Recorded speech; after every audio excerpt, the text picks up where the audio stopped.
میں تمہیں پٹھے پیسے لے جائیں. یہ چند دن پہلے ہمیں لے گئے ایک ڈپارٹمنٹل سٹور پہ جا کے کھڑا کر دیا, گھر پہنچانے کی بجائے بہت بڑے سٹور کے سامنے.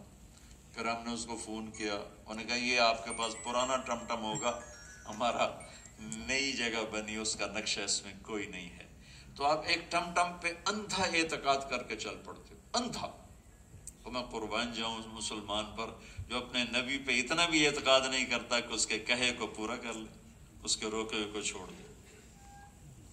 تو اللہ کی گواہی اعلیٰ صراط مستقیم, اے میرے محبوب آپ کا رب گواہی دیتا ہے اور آپ کا رب قسم اٹھاتا ہے کہ مجھے قسم ہے قرآن حکیم کے حکمتوں سے بھرے کتاب قرآن کی کہ آپ اللہ کے رسول ہیں اور آپ سیدھی راہ پر ہیں. جو آپ کے پیچھے چلے گا کامیاب. یا ابا سفیان جئتکم بکرامت الدنیا والآخرہ, ابو سفیان میرے پیچھے آؤ, تمہیں ہاتھ پکڑ کے جنت تک پہنچا دوں.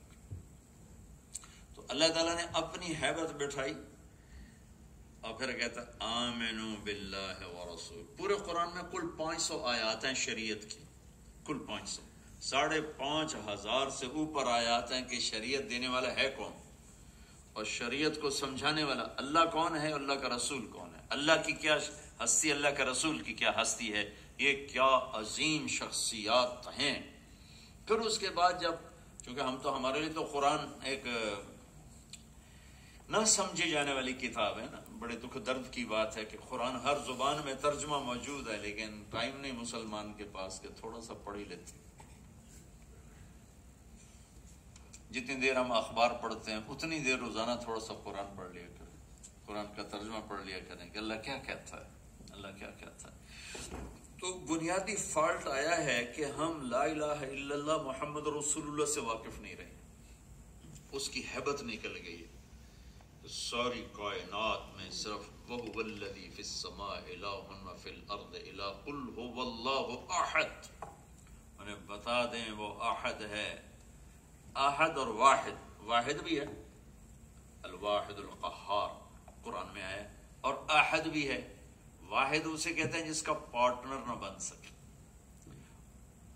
تو واحد کا لفظ انسان بھی کہہ سکتا ہے کہ میں کہہ سکتا ہوں کہ جی میں اس ویسٹ کوٹ کا واحد مالک ہوں, میں اس گھر کا واحد مالک ہوں, میرا کوئی پارٹنر کوئی نہیں. لیکن احد صرف اللہ ہے, صرف اللہ. احد کسے کہیں, احد اسے کہیں جس جیسا کوئی نہ ہو,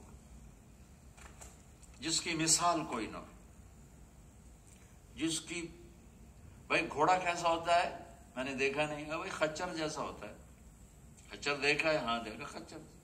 بھائی خچر کیسا ہوتا ہے, بھائی گدھا دیکھا ہے, ہاں دیکھا ہے, گدھے جیسا ہوتا ہے. تو ایک چیز ذہن میں ہوتی ہے دوسری نہیں ہوتی, تو اس کی ہم قریب کر کے سمجھ لیتے. اللہ کہتا میرے جیسا ہے کوئی نہیں, مجھے کیا سمجھو گے, بس مجھ پہ ایمان لا یؤمنون بالغیب, کہو کہ ہے, کہو کہ ہے.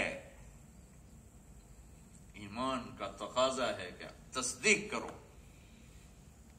خزامہ بن ثابت ایک صحابی ہیں, اللہ کے نبی نے ایک دیہاتی سے گھوڑے کا سودا کیا, سفر میں تھے, طے ہوا کہ مدینے میں پیسے دوں گا چل کے.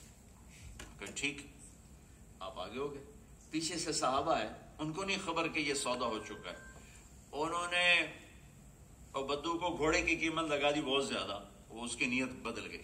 وہ کہنے لگا یا رسول اللہ یہ گھوڑے کے پیسے دو اور گھوڑا لے جاؤ ورنہ میں گھوڑا آگے بیچتا ہوں. آپ نے کہا اللہ کے بندے ابھی تو تیرے ساتھ طے ہوا تھا کہ مدینے میں چل کے پیسے دوں گا. کہا نہیں مجھے نہیں پتا, ابھی پیسے دینے تو دے دیں ورنہ میں گھوڑا بیچتا ہوں. تو آپ نے کہا تو اپنی بات سے پھر رہا ہے. وہ کہنے لگا کوئی گواہ لائیں کہ میں نے یہ بات آپ سے کی ہے یا آپ نے مجھ سے کی ہے. تو اس وقت گواہ تو تھا کوئی نہیں, صرف آپ دونوں تھے. تو سارے لوگ بھی اکٹھے تھے. تو ادھر میں حضرت خزیمہ بولے یا رسول اللہ میں گواہی دیتا ہوں کہ آپ نے یہ بات کی ہے کہ مدینے جا کے پیسے دوں گا. تو آپ نے فرمایا تو کیسے کہتا, تو موجود نہیں تھا. کہ یا رسول اللہ جب ہم نے آپ کو سچا مان لیا تو آپ کی ہر بات کو سچا مان لیا, میں گواہی دیتا ہوں آپ نے کہا. تو آپ نے کہا آج کے بعد خزیمہ جس کیس میں پیش ہوگا یہ اکیلا 2 کے برابر گواہ ہوگا. یہ 2 کے برابر اس کی گواہی ہوگی۔ یہ واقعہ نے قرآن کی ایک آیت کو بچا لیا، اس واقعے نے قرآن کی ایک آیت کو بچا لیا۔ ابوبکر صدیق رضی اللہ عنہ نے حکم دیا کہ قرآن جمع کیا جائے، چونکہ یمامہ کی جنگ میں 700 حافظ قرآن شہید ہوئے، تو ان کو خطرہ ہوا کہ اگر ایسا ہوا تو سارا قرآن ضائع ہو جائے گا۔ تو زید بن ثابت سے کہا قرآن لکھو، تو زید بن ثابت نے 2 شرطیں لگائیں، ایک اس آیت کا کوئی حافظ موجود ہونا چاہیے، اور ایک وہ آیت کم از کم 2 آدمیوں کے پاس لکھی ہوئی ہونی چاہیے، صرف حافظ ہونا بھی کافی نہیں اور ایک کے پاس لکھا ہوا ہونا بھی کافی نہیں، کم از کم 2 آدمیوں کے پاس وہ آیت ہونی چاہیے لکھی ہوئی، اور کسی کو وہ یاد ہونی چاہیے۔ تو وہ جمع ہو گیا سارا قرآن۔ سورت توبہ کی آخری آیت جو اتنی خوبصورت آیت ہے، ہر دوسرے تیسرے بیان میں وہ میرے بیان کا حصہ بنتی ہے، لقد جاءکم رسول من انفسکم، میرے نبی کی تعریف ہے، عزیز علیہ ما عنتم حریص علیکم بالمؤمنین رؤوف الرحیم فإن تولوا فقل حسبی اللہ لا الہ الا هو علیہ توکلت وهو رب العرش العظیم۔ بہت خوبصورت تعریف کی اللہ نے اپنے نبی کی، بہت خوبصورت۔ اللہ نے اپنا نام کبھی کسی کو نہیں دیا، اپنے نام، لیکن اللہ کا اپنا نام ہے رؤوف الرحیم۔ اللہ نے یہاں اپنے نبی کو بھی فرمایا رؤوف الرحیم، بہت عالی شان۔ تو یہ آیت حافظ تو بہت تھے اس کے، لیکن کسی کے پاس نہیں ملی سوائے حضرت خزیمہ کی، صرف ان کے پاس تھی اور کسی کے پاس نہیں تھی۔ تو زید نے کہا میں یہ آیت نہیں لیتا۔ کہا کیوں نہیں لیتے ہو؟ کہا میں نے شرط رکھی تھی کہ 2 آدمیوں کے پاس ہوگی تو لوں گا ورنہ نہیں۔ وہ کہنے کہ مجھے جانتے ہو میں کون ہوں؟ کہاں جانتا ہوں۔ وہ بھول گیا پچھلا واقعہ، ان کو یاد نہیں، زید کو۔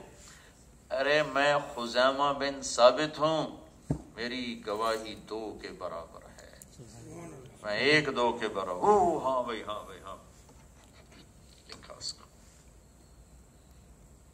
تو ہمارا مین جہالت یہ نہیں کہ ہمیں شریعت کے حلال حرام، یہ جتنے پاکستانی شراب بیچ رہے ہیں ان کو کوئی نہیں پتا کہ شراب حرام، یہ جو ڈرگز بیچ رہے ہیں، میں ابھی پریسٹن جیل میں گیا تھا، ہمارے پاکستان بچے ڈرگ میں پکڑے بیٹھے ہیں، تو ان کو نہیں پتا کہ ہم نے حرام بیچا ہے۔ وہ جس نے حرام کیا ہے اس کو نہیں جانتے، وہ جس نے کہا حلال کماؤ اس کو نہیں جانتے، جس نے کہا جھوٹ نہ بولو اس کو نہیں جانتے، جس نے کہا سچ بولو وہ اس کو نہیں جانتے، جس نے کہا حرام کے قریب نہ جاؤ وہ اس کو نہیں جانتے۔ اگر جانتے تو پھر یہ تھوڑا کرتے، تو جانتے نہیں ہیں۔ ایک صحابی شراب لے کر آئے ملک شام سے، سارا پیسہ شراب خرید کر لائے، مدینہ پہنچے تو پتہ چلا شراب تو حرام ہو گئی،